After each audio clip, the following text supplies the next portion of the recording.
2 месеца пред почетокот на сезоната за наводнување, Водостопанство Брегалница почна да ги чисти каналите за наводнување. Екипите на водостопанство на подружница Брегалница Кочани се излезени на терен за рачистување на вадите и каналите за наредна сезона 2017. Тоа е по стариот тендер од 2016 кој што во текот на целата речиси на целата зима се работеше. Единствено кога фатија големите снегови и мразови, во тој период направивме нека пауза и ете продолживме со дорачистување од ланскиот тендер. Вкупно треба да бидат исчистени 50 км земјени канали, што е за 20% повеќе од лани. Со работа се почна денеска од Мојанци.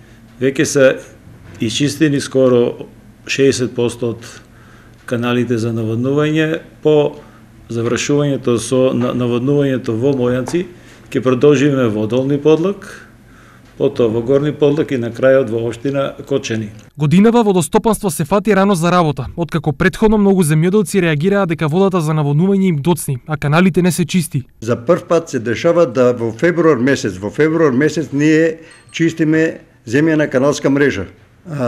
Предходните години со чистењето сме почнували покасно и затоа е и каснато со сеидбата на не само на оризовите површини, него и на останатите култури. Според првичните планови годинава од хидросистемот Брегалница би требало да се наводнуваат околу 10.000 хектари во Виница, Кочани, Зрновци, Чешиново, Облешево, Штипи, Свети Николе, што е за 500 повеќе од лани. Сепак големо прашање е дали планот ќе се исполни или планираните површини ќе мора да се намалат.